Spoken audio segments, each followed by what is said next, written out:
Welcome back to another jam-packed MMA episode of the Kick Him in the Head podcast. And I can scream now because I do not have those same old neighbors. Tonight, we are breaking down EFC 132 happening this coming Thursday, the 9th of April at the EFC World Sports Betting Arena. And here to help me break it all down, as always, we have, I don't know what he is today, Bishop Kraken, Reverend Kraken, Ghost Kraken, Kraken in the box. Girocco Kraken, baby. It's Girocco Kraken. Girocco Kraken. And BJ Jenkins, Brandon Jenkins. Gentlemen, welcome to the Kick Him in the Head podcast, as always. Good to be here, man. Good to be here. You know me, always talking some shit. I got my man JP Fight Shots, the legendary JP Fight Shots. And we got Jonathan right there, boy. And hey, man, let's talk some shit about these whack-ass fights.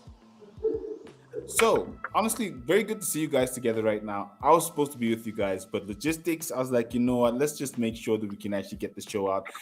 And talking about getting it out, talking about the whack fights, Kraken, as you say, I'm not sure if I agree, because anytime you've got the heavyweights rolling in the EFC, it's always fun. But let's start at the bottom of the card where we have, which one should I put up? You can't see them there, can we? Yeah, we can. Okay, cool. Where we have Obakeng Mahura versus Mwanga in the featherweight division. Fight. Sorry? It's going to be the loudest fights of the night. Have you ever heard Obakeng in that arena? But you know what? Before we actually get into that, let me start with you, Kraken. You said that this is a whack ass card, right? And just starting with what Brendan just said, where Obakeng is something worth watching in the Hex. How are you feeling about this card overall? Overall, man, like that's the thing, right? It doesn't have matchups. It has good fighters. You know, it has exciting fighters. All right, that's Brandon just said Obakeng is gonna be loud in the cage, right? And I get that. We got Calvin Smith on it, right? We got Gift Walker in it. Damn right, Gifty. You see, we got Triple H. You see, we got Zayn Tanus, right? It's only specific. Don't forget the chef. We got the chef, right? We got the chef. Right? That's the only, like I think Cook it up, the chef. main event and the co-main event are the only kind of nice matchups that we have. Other than that, it's just fighters filling up cards. To me, let me just say that. Brendan, how about you? So we know that it's a Gift Walker card. He's not in the main or the co-main, but other than that, other than the fact that you have one of your fighters on the card, how are you feeling about this card? Look, man, I disagree a bit because I think there are like a few interesting matchups, especially from a betting point of view for the fans, man. Like there's some matchups that could go either way. There's some matchups that you can make arguments from both sides on who's going to win. But yeah, I'm obviously excited to see my boy go put a whipping on Barros and put himself in that title contention, man. Yeah, so look, personally, I like this card. I agree with Kraken where he says not necessarily the greatest matchups. Like, it's always good to see him Portlocker. He's amazing, dangerous fighter. Mbizani Jr. is coming in. He's seemingly very dangerous, very skilled, can go the distance. So I think that is an interesting matchup to have. I'm looking at Volker versus Okoso. It's interesting enough, you know. So I agree with Brendan. It's not the most wow card, but it's got some very decent matches in the prelims. And then the main card is, personally, I enjoy this main card. Gift against Eduardo Barros. Barros needs to prove himself. Gift needs to get back into title contention. You've got Puerto versus Longwa. That one is a dud for me. I don't know why you're talking about that as an exciting fight in the main card, Kraken. Like this one, come on. But anyway, but then you got Tano. That is a good fight. Diop versus Jikasa is a very, very good fight. That's a very, very nice title fight there for the heavyweight title. And then Thanos Nomvemve, that's a decent fight. Duplessis, Molly, I don't know Molly, but good to see Yako back. I think this is a decent card. Yeah, so I think let's get into it. So let's start with the prelims, right? Obake Muhura versus Mwanga, Siabi Mbombe, Dan versus Ngomane. Starting with you, Brendan. Of those three fights, which ones should we look out for, and which fighter do you have winning in each of those three? Look, I don't know much about Overking's opponents. I do know Overking comes from a good gym and a good background, so I think he's gonna have the skill to get it done. I'm not too sure, like I said, where the other guy comes from. But we'll see. I'm gonna go with Overking just because I know him a bit. I know more about him than the other guy. Then you said Rian Dunn versus who's he fighting? Then it's done. Let me put it up for you, and everyone else, of course.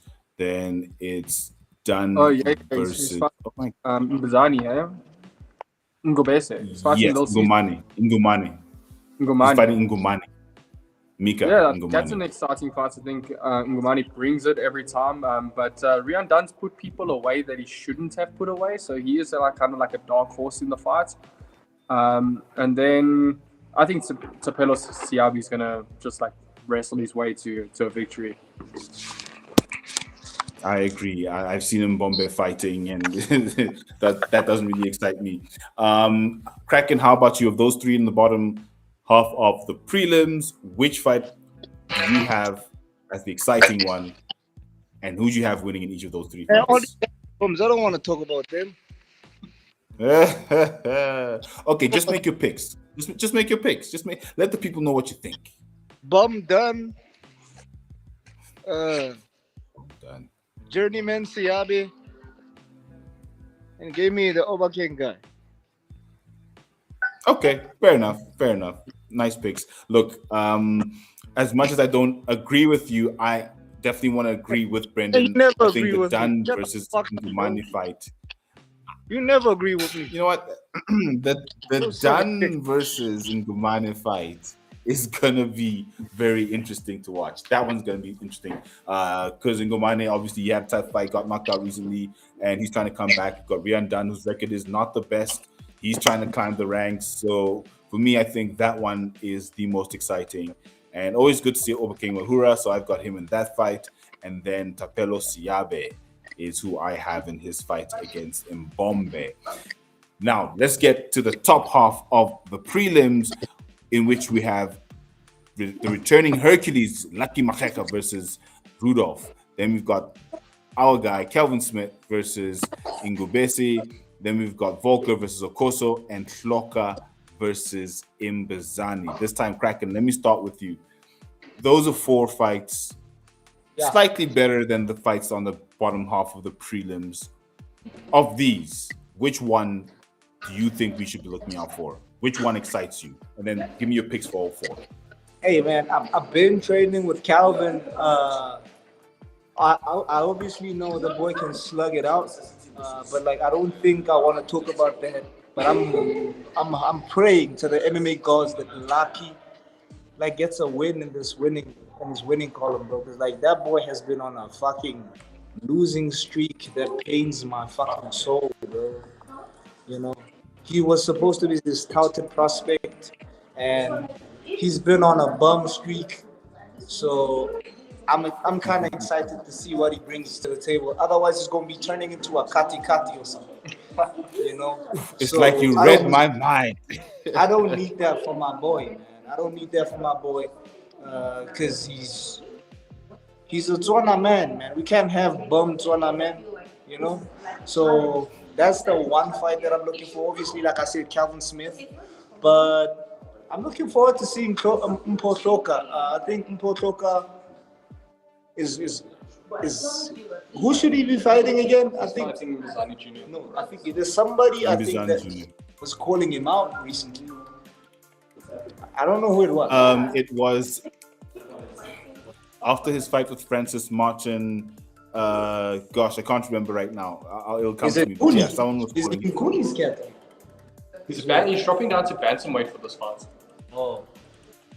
So he fought dropping onto bantamweight. featherweight, and then he should now drop to bantam for this fight.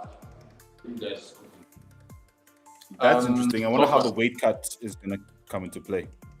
It's an interesting part, man. Yeah, I think so. I agree with you. That is an interesting fight, and a fight that has consequences as well. You know, it's always good to see good fights, but also fights that have consequences. He's dropping down to bantamweight. If he shows himself at bantamweight, it means he could get a title shot at bantamweight very soon because he's been doing quite well at feather. Whoa. So Low your roll. Low your roll. There's one. I'm always missing out title shots. There's one number one contender. Look, as we know, time can tell. You always need to have. Okay, fine. Number 2 contender then. But yeah, so look, I agree with you there, Brendan. Those are interesting fights. I'm not sure if you've picked which one is the most interesting. No, I haven't picked them up for me. Okay, let me go through it because for me, I think I agree with Kraken there. See, Kraken, I agree with you. But look who's smart now. Jr. That's gonna be an exciting fight. Both of them bring it. Impo's crazy. He's a crazy fighter. I absolutely love him and his fighting style. Whereas Mbuzani Jr. is a lot more measured and tempered how he fights. So it'll be interesting to see the two styles clashing there. And then obviously Adi Volker middleweight fight against Lawrence Okoso. That's going to be a slugfest. I've got Volker in that. His life is going to wrestle this guy. It's going to end. That's how it's going to end. He's going to wrestle him either for 3 rounds or he's going to finish him with the jiu-jitsu. Yeah, I don't think Wallace Okoso has any real ground game. So yeah, I definitely see that happening. I think the most exciting fight out of all of those is Johannes Rudolph versus Lucky Mageko. And the reason I say that is because Johannes is skilled, man. He does have good ground game. He's got good striking. He's very well rounded, but he quits. Man, if you watch his last fight with God knows in Globo, he had a fully cinched in triangle, like it was on, man. And I think he took like 3 or 4 strikes from God knows, and then ended up like tapping while he had a triangle on. So I'm like, that's crazy. I don't know. Maybe there was other factors in that fight, but that's a crazy result, especially if you got a fully locked in triangle with someone. Look, that's fair enough. I'll be honest. We got a special guest in the Kick 'em in the Head podcast. Let's use special guest. Shout out Koto Belao Ramoko. Yo, how are you what's doing up? tonight? What's up? The Kick 'em in the announcer of head. champions. Kick him in the head. Welcome to the show. Finally, we get you on. I was looking for this guy to talk about like this thing. He's been running away. It's crazy up in That's here. another For anyone who classic doesn't know, question. we're at the Maslow Hotel for PFL. Like, it is crazy up in this place. Bring your gear tomorrow so I can tap you out. Wait, please grab Lois. Let's get her opinion too. She's running away. She's I'll running away. send grab Lois. She's gone. Okay, look, let's get back into the card. Special guest, Khotso. I'm not sure if you're allowed to make any picks, but we are talking about EFC 132. You're an announcer. Yeah. So let's take a look. Let's look at the prelims.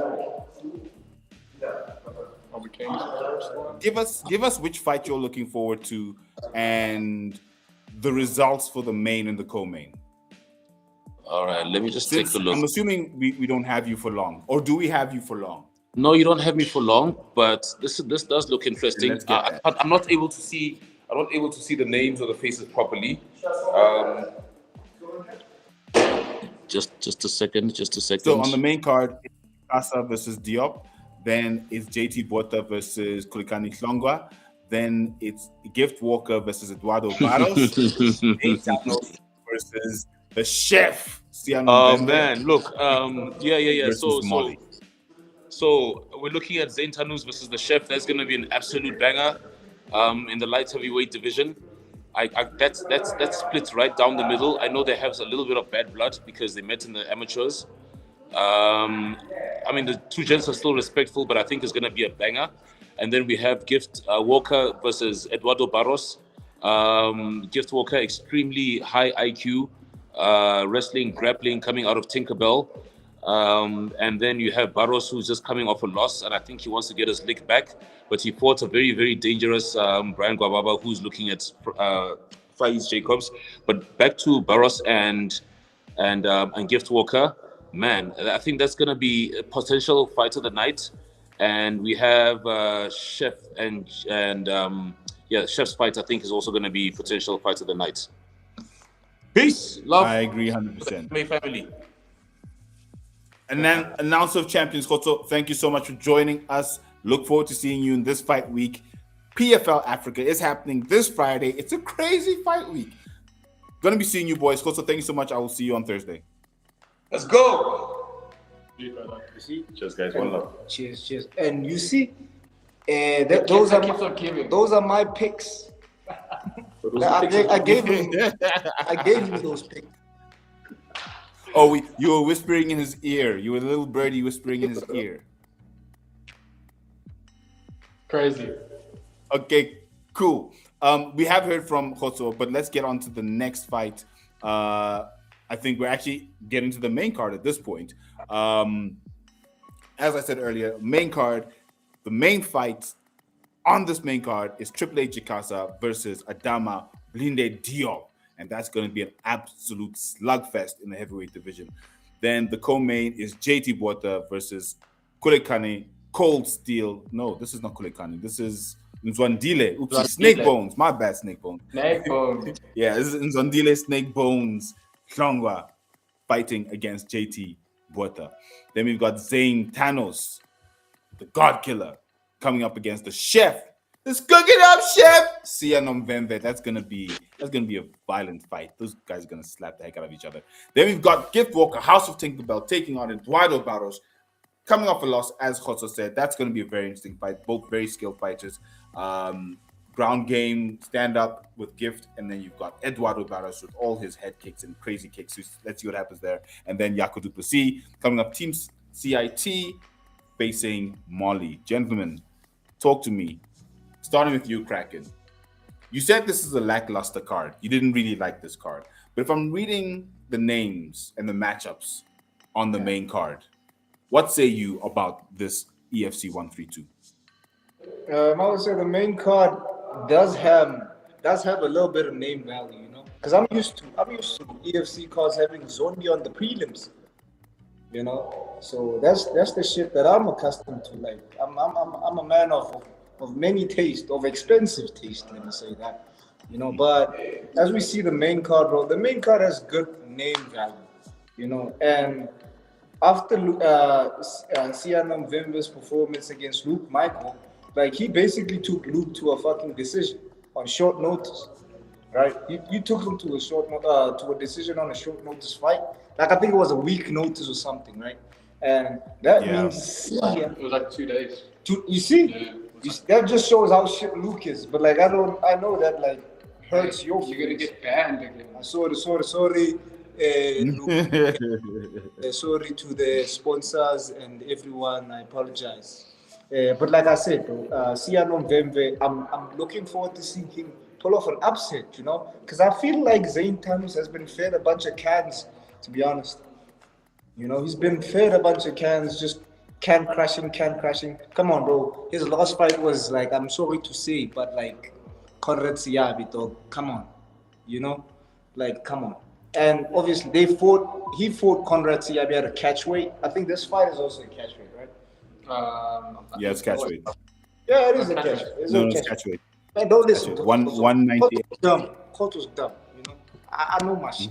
But like I said, bro. 198 catchweight. Yeah, you see, So it's not even. I'm looking forward to seeing like Siano Mvembe, because like apparently Siano Mvembe won the last fight, right? Like when both of them when they were amateurs. So like he obviously has that confidence, you know, like look, I beat this kid. He ain't gonna beat me again. So I'm looking forward to seeing that, bro. I'm looking forward to seeing that. So let me come to you, Brendan. Gift Walker versus Eduardo Barros. Yes. Before he left the EFC, Eduardo was a rising star, a phenom. Then he went to Aries, didn't get any fights, bounced back, came back to EFC, and hasn't won a single fight since. Why now for him to go up against Gift? Where does that put Gift in the division? How does it help him get to a title?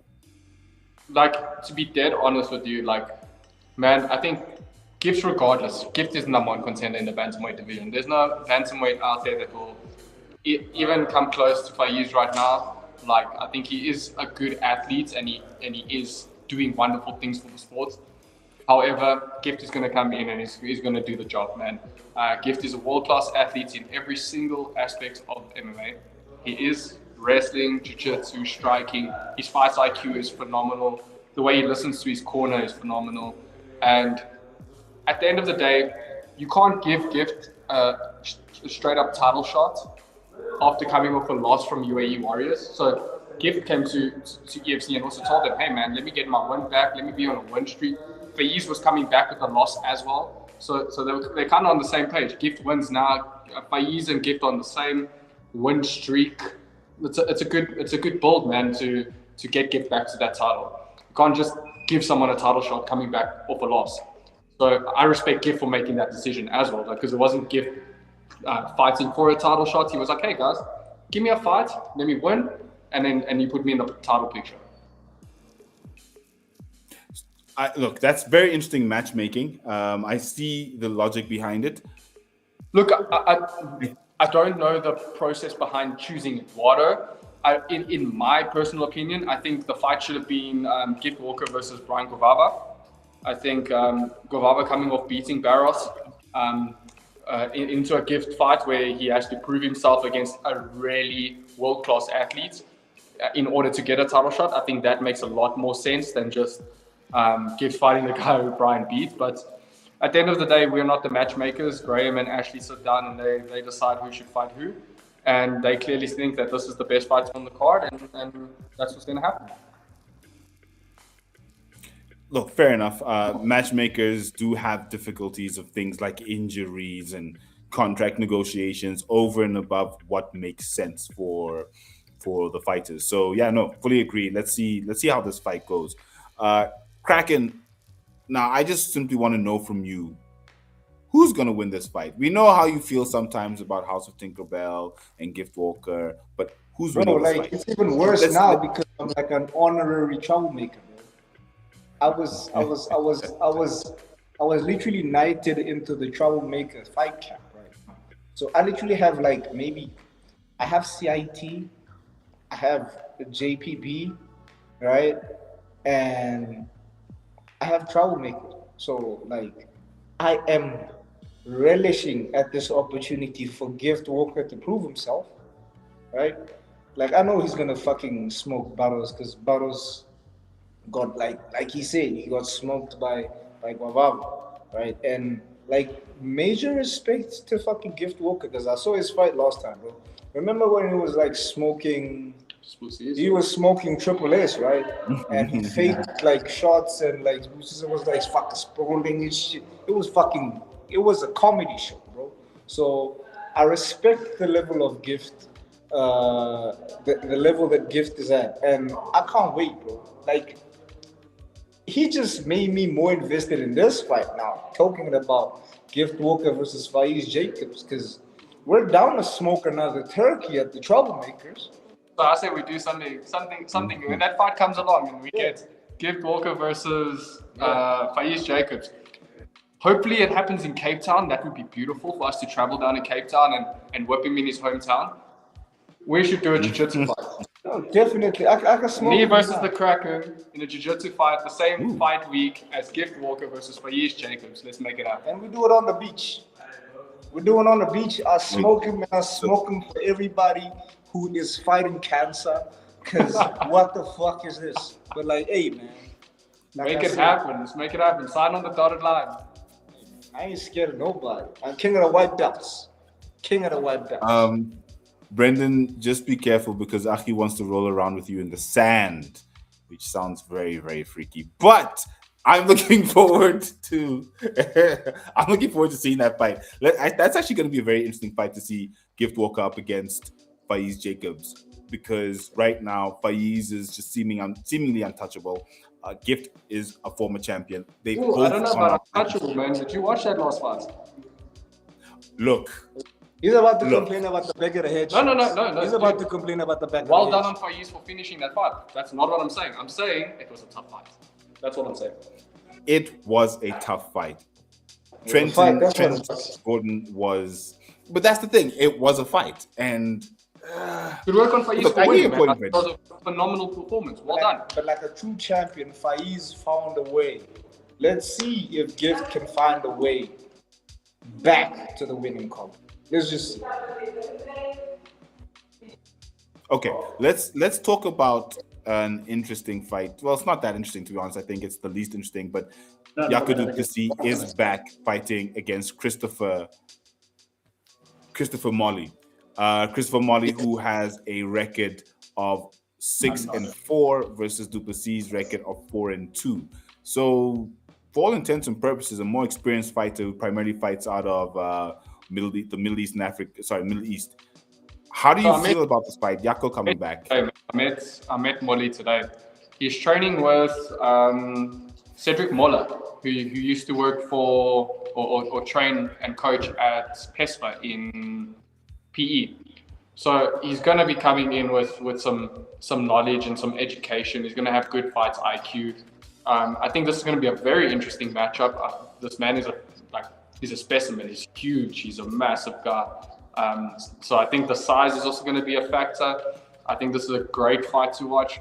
I think obviously people don't know who Molly is, so they're kind of writing him off, and I think that's like a bit of a superpower, man. I agree. When you're not necessarily considered by your opponent, it can result in a very, very interesting fight. So, actually, with that said, who do you think is going to win that fight? Since, we've just looked at it, he is a more experienced fighter than Jaco. More losses, sure, but 6-4, it's 10 fights in total in his career. And like you said, you met him today. So, let me start with you, Brendan. Who do you think is going to win that fight? How do you think that fight's going to go for Jaco du Plessis? Man, I like Jaco. He's an awesome human being, man. He's one of my coach's good friends, and like I have no hard feelings with Jaco. He's obviously fought Peace recently. Peace pretty much striked him. He dropped Peace a couple of times, but Peace managed to pull out the victory. So I think Jaco struggles if someone wrestles him first, like Luke did. Luke wrestled him first, and I think Jaco's the one who wants to be on top. He's the guy who wants to do the wrestling. And if someone wrestles him first, it becomes a bit of a difficult fight. So I don't know, maybe he's leveled up, as we all expect fighters to do in between fights. You expect them to level up their skills in general. And if Jaco can come into the fight and maybe assert his game plan, I think it can go very well, because CIT, we all know, have great game plan, great coach in Morne Fissa. Like, we know this. It's not a surprise to anyone. So if he can come and execute the game plan exactly how it's set out, amazing. But if Molly can come in, because he's also got really good wrestling, really good jiu-jitsu, he's got great striking. I think if he comes and puts it on Jaco first and pushes the pace, I think it can be upset of the night. I think that's going to be a very interesting fight. Didn't know much about Molly fighting out of the DRC, but looking forward to seeing what he can bring to this fight, because it's not always that you get the chance to get tested in the EFC. And I think it'll also be good for Jaco to get tested by Christopher Molly coming into his first fight in the EFC. Kraken, because you're so close to CIT, I just want to hear what you have to say about this one. Man, like, to be honest, I am close to CIT, but like I heard like a really, really good fight breakdown from Peace, man. And he did say like that, what's his name again? Molly, right? Molly was like slugging it out with Eliezer Kubanza, who's currently... Molly's coach. Cedric. Yes. Cedric was slugging it out. Yeah, you see, Cedric was slugging it out with... So he has that experience coming into this, right? Like he has that like dog fight type of mentality heading into this. So if we have him with that same mindset coming into this, I'm guessing this is going to be a fucking. So I'm sure Dricus Du Plessis will be there to corner his man, right? And one of these days, bro, like I think Yaku Du Plessis is, to be honest, I felt like he's a bit of a letdown, in the CIT camp. He's supposed to be that guy, but like he is not that guy, as I'm saying, right? So as I'm seeing this, man, I'm thinking Yaku's not gonna get this done, because like I don't know, this is not the one for him. That's interesting. Yeah. That's very interesting because we'd expect that having a CIT coached fighter coming up against an EFC debutant would result in us saying CIT, no question, or at least, for lack of better wording, having more faith. But interestingly enough, this, and the one thing I must commend the EFC for is that they bring their EFC debutants who always bring it. The guys who are 0-0 or the guys who haven't fought before, they always just seem to come in. Like when they brought in Muhammad Ba to take on Diego Bandu. Oh my God, that fight was insane. And to be honest, I think Ba was robbed, but be that as it may, it's very interesting that they brought in someone that without any EFC experience can actually give us a reason to say they'll win. So I think three across the board, I don't think Yaku's going to win. All fairness, man, I think if you had asked me this 2-3 days ago, I probably would have gone, nah, Yaku, dude. Like, he's going to win this fight, because obviously I didn't know much about him. After sitting and actually talking to the guy and talking to his coach and like interacting, which is, so I'm super blessed to have that opportunity being amongst the fighters at PFL, man. It really changes your mind on certain things and gives you another angle to look at it. And I think, I'm not saying this guy's going to win. What I'm saying is it's going to be a great fight. Looking forward to it in that case. Okay, now I think let's turn to the main event of the evening. The fight that made this card, and for me, what makes this card a very, very exciting fight. Wait, we missed one. JT Botha versus... Is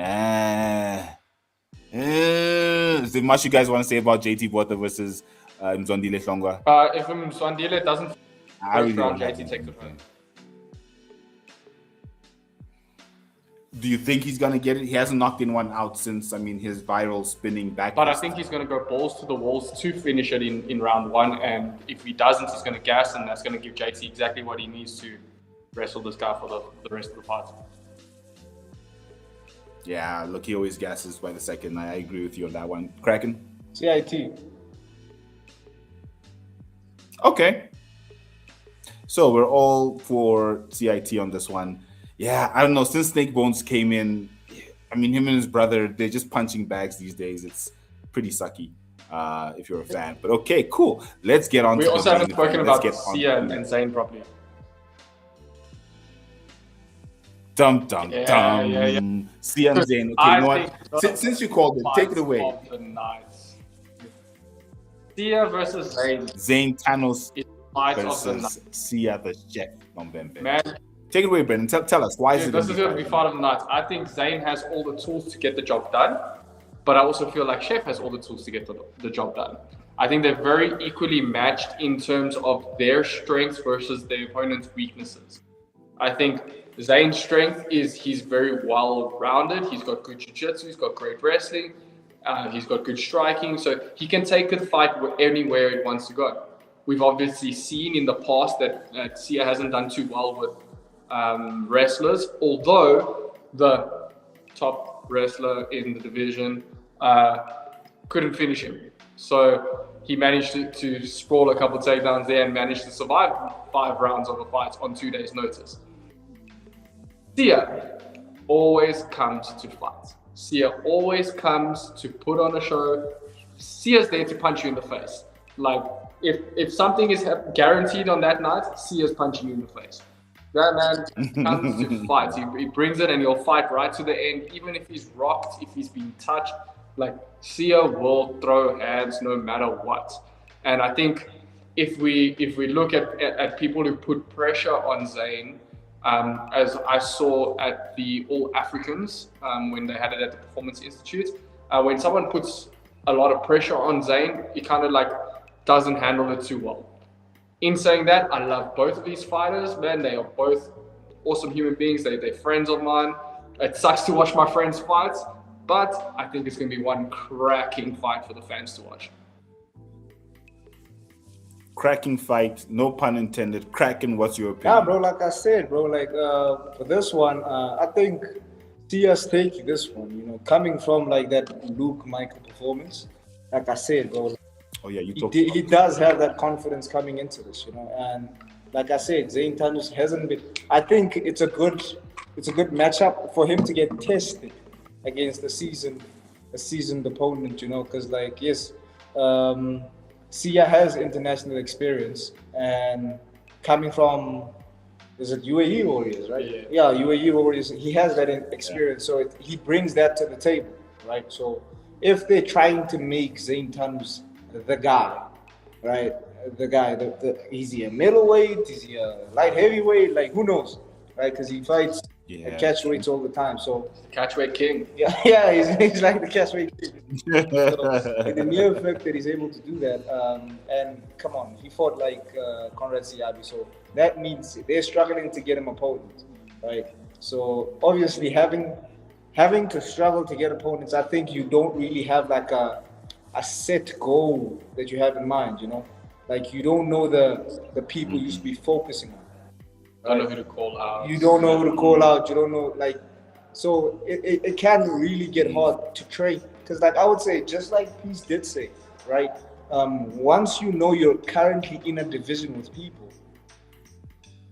it's that thing of, hey, man, sorry about that. It's currently that thing of, hey, man, if I call this person out, I know I'm going to fight him because we're in the same category, right? So Zayn Tanus is all over the place. So I don't think his mind is there already. But like, hey man, big shout outs to him for taking this fight. Big shout outs to Sia for taking this fight. And I think Sia's gonna take this one and probably shock the EFC arena, man. Because like, hey man, you know that orange money got a curse on it. The orange money got a curse on it. So look, I'll be honest. Everything you guys have said is some top tier punditry because it's not some of the stuff that I thought about. But you're quite right, especially in terms of the fact that without having a set goal or who he's gonna fight next, it does affect you mentally. And as we always say, the mental side of the game is at least 50%. And if you can't get that right simply because you're just having to take fights, it's not that easy. Going from Conrad Siabi, you know, a returning retiree is exactly what he is, to going to an absolute beast like November. It's like it's up and down, up and down. So yeah, it's a tough one. But what Brendan said then makes sense.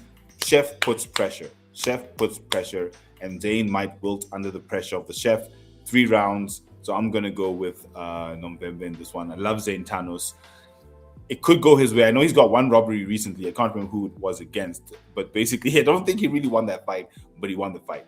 So let's see how he goes up against the Chef. That's going to be an interesting fight. Now, let's get to the main event of the evening because I think we have covered all the fights now on the main card with the exception of the one at the top, Triple H, Power, DJIKASA versus Adama Diop for the heavyweight championship of the EFC. Oh, goodness. When they announced this one at 131, I was so excited. I was like, yes, because Triple H, I mean, he's more than 40. I think he's 41 this year. He's one of the champions that are very old, where you're considering champions, him and Martin van Staden. So I want to see him fight as much as he can until he can't anymore. So I'm excited to see him back so soon to defend the title against someone who's been in the EFC a few times, who's an absolute marauder in Adama Blinde Diop. Kraken, let me start with you on this one. We're seeing the heavyweight title come in and being defended. It's seemingly a little bit more active than it used to be, which is great. How are you feeling about this title fight between Triple H? Do you think it's a challenge for him? And are we gonna have end new on Thursday? Man, I'm happy to see Triple H because Triple H is one of the most exciting heavyweights, most not fat heavyweights we have in the world, bro. The And world. the fact that this guy gives you oblique kicks and he gives you hit kicks as a heavyweight, that is something I think we definitely take for granted. So the mere fact that I have him on this card brings me so much joy. But Diop is a fucking thrower of punches, bro. You know, he's a thrower of punches, and you see that's the thing, bro. He He's kind of spams short. punches. He spams punches, and he's short, like I said, like you said. And the mere fact that we have this is like a Volkov versus Derek Lewis type of fight. It's like, hey man, he might switch you off your lights anytime soon, but like, remember, Triple H has to fight a good fight, maybe for 25 minutes, you know. But hey man, if they touch him once, they touch him with a good one once, he's down. So, but like, and I'm happy to see like a fucking resurgence of the heavyweights. We're tired of seeing like one heavyweight fight per year. So we had Terrence Bowen last fight.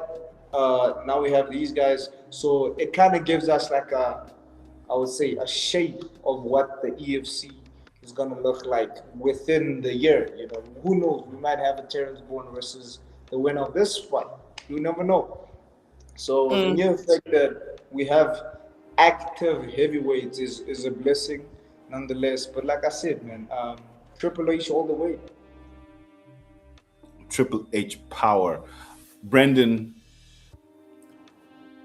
same question to you, but my question is, if this title changes hands again, what does it mean for the heavyweight division? Because we have a lot of young fighters, like Kraken just said. We've got Terrence Bourne. We've got a lot of young heavyweights coming in. But changing hands to Diop, what does it mean for the quality of the heavyweight division? Because we had it with Moyo.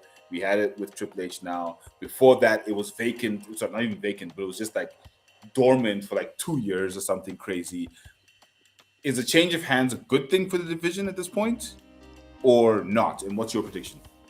Man, I think the heavyweight division has been struggling over the past few years. Like, take us back to the glory days of like Andrew Franzel versus Ruan Potts like 3-4 times. You can take us back to there's some great fights, great fights. Even Brendan Groenewold and then those kind of guys with like crazy jiu-jitsu at heavyweights. There were some good times for the EFC at heavyweights. I think at the moment it is struggling, but it's nice to see it's coming up it's on the up.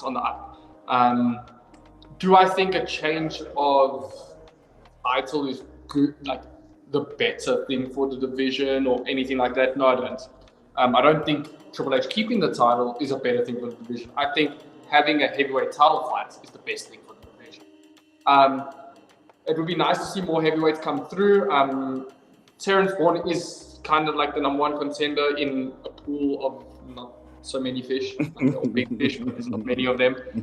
So I do think that probably either going to bring him an international or they're going to throw him to the winner of this fight. That could be quite interesting both ways. I think Terrence is young and hungry, and he's coming to try and take everything that everyone else has built. My prediction for the fight, I'm on the fence. I'm not going to lie to you. I'm on the fence. Coming into this week, I would have said Triple H all days of the week. Like he's a versatile striker. He's been training, he's wrestling, getting better at jiu-jitsu. He's ticking all the right boxes that a mixed martial arts athlete should be doing. He is improving himself in every aspect, including the ones where he's maybe lacked in the past. Diop is also one of these Cameroonian wrestlers, man. Have you ever seen Cameroonian wrestling? It's wild. It's like throwing two gorillas at each other, and just like it's so aggressive and crazy. So does Diop come and shock the world and not throw crazy bombs and take Triple H down and try control it from there and maybe ground and pound for the win? We could see that. But we'll see. I do think Triple H will get it done. I had, surprisingly enough, the the feel around some of the PFL guys at the moment is that Diop should be the favorite for this fight, which is absolutely crazy in my head. So it is going to be quite interesting to see what's happening in that fight. So the PFL guys say he's the favorite because they've seen the work that he's done specifically at AKO. He's been in the EFC before. I left that there for Brendan to see. Brendan, do you see what's there? You have an admirer in the chat. Hey man, it's the gay boys. He's gay. Unfortunately, you're not the gay boy that is being desired. Hey man, we're a band. It's the bad guy and the good guy. Ooh, I'm the good guy okay. for once. That doesn't sound kinky at Boys all. been the good guy. I don't know what you're talking about, man. But yeah, it's gonna be fun to watch, man. I think I'm hoping Triple H does it, man. I think he's an awesome human, man, and he's crazy skilled. But let's see on the night, eh? Let's see on the night. So I think where it comes to this fight, it's very tricky because for me, Triple H is the African Tom Aspinall with how he moves at heavyweight. He flows. He's not static. He's not looking for that one punch knockout. He's versatile. His takedown defense is fairly decent, although I haven't really seen him go up against any. But he's been working on it, man.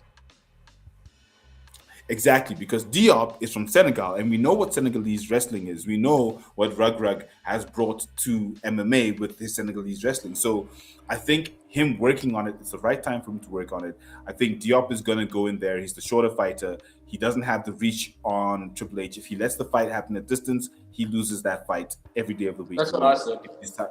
Exactly. So if he decides to go in with not short little arms, but the height differential, mix it up. If Triple H's take point fighting, exactly, but if Triple H's takedown defense is good enough, I think he wins this fight. I think he gets to not get knocked out and not get caught by Diop. So I'm 100% with you on. I think we might even see a little bit of a shock, and I see Triple H by submission. Triple H is freaking strong, man. That guy's got shoulders like a bus every time I see him. Diop hits Triple H with a takedown. Triple H hits him with an armbar off his back. Oh my gosh, I'll lose my mind. So for you, the odds are on Triple H getting a submission. Those should be crazy high because, what's Triple H doing getting a submission? Realistically speaking. That would be insane. I would lose my mind, man. Oh, it's going to be an amazing fight night. Oh, it's going to be a great fight night. We are talking about EFC 132 happening this Thursday at the EFC World Sport Betting Arena in Johannesburg. If you're not subscribed to the channel, please do subscribe at Head Kick Pod on all platforms. We are on Instagram, we are on Twitter, we are on Threads, we are here obviously on YouTube. Every EFC event, we have prediction show, recap show, kick them in the head. You know where to find us. And tonight, help me break it all down was Brendan, BJ Jenkins, and Achi, the Kraken. Gentlemen, so we know Thursday is happening. Are you guys looking forward to Friday? And if anyone who's watching doesn't know what's happening on Friday, it is the first installment of PFL Africa 2026 happening in Pretoria. So we are right now absolutely spoiled for MMA here in the Gauteng province in South Africa. Are you guys looking forward to Friday? Are you guys looking forward to peace fighting? Damn right. We are waiting to witness an execution. Hey man, I got myself white gloves for the X, obviously, and I promise you, man, it's gonna be a crazy ass. Like I can't wait to have a whole arena, bro, just chanting X. X. Crazy, bro. Yeah, man, we have like so many fighters that I've become very, very close with. Like we got Baba Yaga, man, like willing to make his redemption arc, bro. He's back from the shadow realm, and I got him to sign his head kick.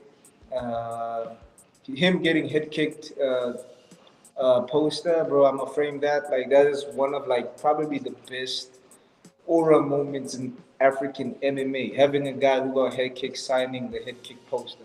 It's crazy. Come on, And big shout out to him for being a sport.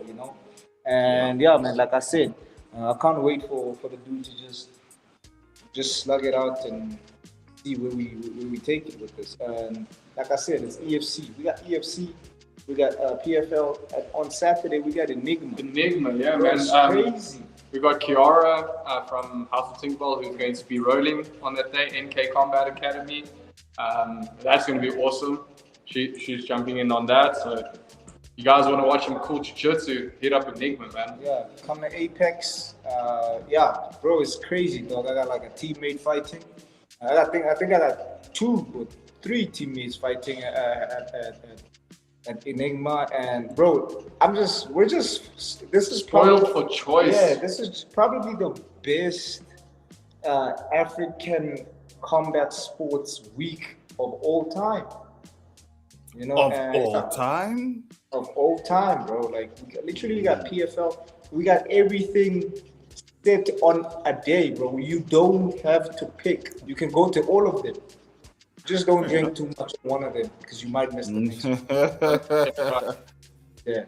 No, drink and drive. Drink and drive.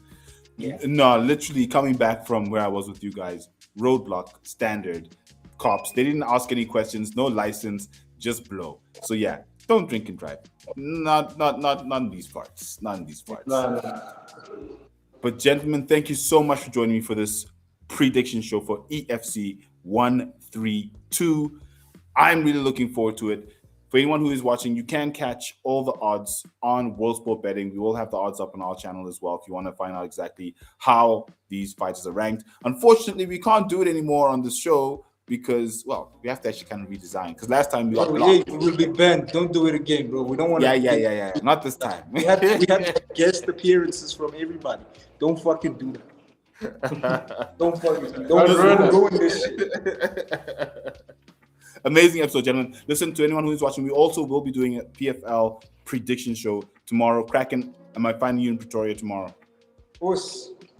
I'll be here. Excellent. Perfect. We're doing the PFL Africa prediction show tomorrow. Do catch us live. We will be back. Until next time, everyone, don't forget to Kick him in the head.